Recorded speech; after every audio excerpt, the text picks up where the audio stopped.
Hello guys, അപ്പോൾ അതേണ്ട ഇന്നൊരു challenge ഏറ്റെടുത്തിരിക്കുകയാണ് ഞാൻ കേട്ടോ.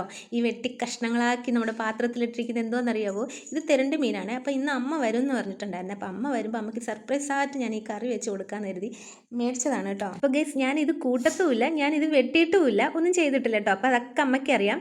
അപ്പം ഞാനിത് കൂട്ടാത്ത മീൻ ഇങ്ങനെ വൃത്തിയായിട്ട് ചെയ്ത് കൊടുക്കുമ്പോൾ അമ്മയുടെ അഭിപ്രായം എന്താണെന്ന് അറിയാമല്ലോ. അപ്പോൾ ഞാനിത് വെട്ടി കഷ്ണങ്ങളാക്കി കഴുകി അതിനെ വറുത്തരച്ചാണ് കറി വയ്ക്കുന്നത് കേട്ടോ. അപ്പോൾ ആദ്യം തേങ്ങയും കുരുമുളകും കൂടിയാണ് വറുത്തെടുക്കുന്നത്. കുരുമുളക് മസാലയൊക്കെ ഇടുന്ന കുരുമുളക് ഞാനും അമ്മും കൂടെ ഭയങ്കര കഷ്ടപ്പെട്ടാണ് അത് പെറുക്കിയെടുത്തത്. അപ്പോൾ അതെല്ലാം വറുത്ത് മുളക് പൊടി, മല്ലിപ്പൊടി, മഞ്ഞൾപ്പൊടി ഇതെല്ലാം ചേർത്ത് അരച്ച് മാറ്റി വെച്ചിട്ടുണ്ടായിരുന്നു. എന്നിട്ട് കടുക് താളിച്ച് ഇഞ്ചി, വെളുത്തുള്ളി, കൊച്ചുള്ളി ഇതെല്ലാം കൂടെ ചതച്ചിട്ട് ഒന്ന് വഴറ്റി കറിവേപ്പിലയും കൂടെ ഇട്ടിട്ട് ഈ അരപ്പ് എല്ലാം കൂടെ അതിലും കൂടെ ഒഴിച്ചു കൊടുത്തിട്ടുണ്ടായിരുന്നേ. അപ്പോൾ വെള്ളത്തിൽ ഇട്ട് വെച്ചിരുന്ന കുടംപുളി ഇട്ട് പാകത്തിന് ഉപ്പുമൊക്കെ ഇട്ടിട്ട് അരപ്പ് തിളച്ചപ്പോഴേക്കും ഞാൻ ഈ കഷ്ണങ്ങൾ പെറുക്കി അങ്ങോട്ട് കൊടുത്തിട്ടുണ്ടായിരുന്നേ. നല്ല അലുവ കഷ്ണം പോലെ മുറിച്ചെടുത്തത്, നല്ല ഫ്രഷ് മീനാണ്. പാകത്തിന് വെന്ത് എണ്ണയൊക്കെ തെളിഞ്ഞപ്പോൾ ഇറക്കി വെച്ചിട്ടുണ്ടായിരുന്നേ. ഇനി കാത്തിരിക്കുകയാണ് അമ്മ വരാനേ.